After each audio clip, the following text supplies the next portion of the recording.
Hi guys, இன்றைக்கி நம்ம என்ன பார்க்க போகிறோம்னா நூடுல்ஸ் எப்படி பண்ணுறதுன்னு பார்க்க போகிறோம். ஸோ வாங்க வீடியோக்குள்ளே போகலாம். ஃபர்ஸ்ட் ஒரு பாத்திரத்தில் 1 டீஸ்பூன் கல்லுப்பு, 1 டீஸ்பூன் ஆயில் ஆட் பண்ணிக்கோங்க. தண்ணி கொதித்ததுக்கு அப்புறமேல் நீங்கள் நூடுல்ஸ் ஆட் பண்ணிக்கோங்க. நூடுல்ஸ் ஆட் பண்ணிவிட்டு 5 மினிட்ஸ் நல்லா குக் ஆக விடுங்க.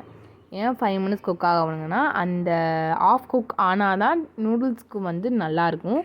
ஸோ 5 மினிட்ஸ் கழிச்சதுக்கப்புறமேல் நீங்கள் நல்லா ஒரு ஸ்டிர் பண்ணிவிட்டு நல்லா மிக்ஸ் பண்ணிட்டு ஸ்டவ் ஆஃப் பண்ணிவிட்டு வேறு ஒரு பாத்திரத்தில் ஆட் பண்ணிக்கோங்க. ஆட் பண்ணிவிட்டு நார்மல் வாட்டர் இல்லைனா கோல்ட் வாட்டரில் நல்லா வாஷ் பண்ணிடுங்க. அப்போ தான் இந்த நூடுல்ஸ் பிசுபிசுப்பு தன்மை இல்லாமல் உங்களுக்கு உதிரி உதிரியாக நூடுல்ஸ் வரும். நெக்ஸ்ட் ஒரு பாத்திரத்தில் ஆயில் அண்ட் ஆலிவ் ஆயில். ஏன் இந்த ஆலிவ் ஆயில் ஆட் பண்ணுறோம்னா அப்போ தான் நூடுல்ஸ்க்கு நல்ல டேஸ்ட் கொடுக்கும். ஹோட்டல் ஸ்டைலோட டேஸ்ட்டும் வரும். நெக்ஸ்ட் 3 பல் பூண்டு சாப் பண்ணிக்கோங்க. 3 பல் பூண்டு நான் குட்டி குட்டியாக சாப் பண்ணி ஆட் பண்ணியிருக்கேன். நெக்ஸ்ட் நூடுல்ஸ்க்கு தேவையான vegetables like carrot, capsicum, cabbage, onion.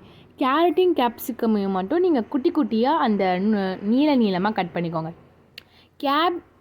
கேப்சிகமையும் ஆனியனையும் கேப்சிகமையும் மட்டும் ஸ்கொயர் ஷேப்பில் கட் பண்ணிக்கோங்க. அதுக்கப்புறம் கேபேஜ் ஆட் பண்ணிவிட்டு நம்ம நல்லா மிக்ஸ் பண்ணிக்கலாம். அந்த வெஜிடபிள்ஸை 5 மினிட்ஸ் குக் பண்ணால் போதும். அப்போ தான் ஏன்னா அந்த கிறிஸ்பினஸோட நூடுல்ஸை சாப்பிட்டா தான் டேஸ்ட்டாக இருக்கும். அந்த ஹோட்டல் ஸ்டைலோட கிடைக்கும். நான் இப்போ நூடுல்ஸை தனியாக இப்போ எடுத்து ஆற விட்டுருக்கேன். நெக்ஸ்ட்டு நல்லா மிக்ஸ் பண்ணி 5 மினிட்ஸ் நல்லா குக் ஆக விடுங்க. நான் 5 மினிட்ஸ் நல்லா குக் ஆக விட்டுட்டு நெக்ஸ்ட்டு சாஸஸ் ஆட் பண்ணிக்கலாம். ஃபஸ்ட்டு சோயா சாஸ், அப்புறம் சில்லி சாஸ், அப்புறம் வினிகர். இது 3த்தையும் ஆட் பண்ணால் போதும். இப்போ நான் சொன்ன சாஸ் எல்லாத்தையும் ஆட் பண்ணதுக்கப்புறமேல் நீங்கள் என்ன பண்ணுறீங்கன்னா டக்குன்னு நூடுல்ஸ் போட்டு மிக்ஸ் பண்ணிடுங்க. இல்லைனா அது ஒரு ட்ரை ஆயிரும். அப்புறம் இந்த சாஸ் டேஸ்ட் கிடைக்காது. ஸோ நான் 1 table spoon soya sauce, 2 table spoon chilli sauce, 1 table spoon அளவு வினிகர் ஆட் பண்ணிவிட்டு மிக்ஸ் பண்ண உடனே நூடுல்ஸ் ஆட் பண்ணிவிட்டு நல்லா மிக்ஸ் பண்ணிடுங்க. இப்போ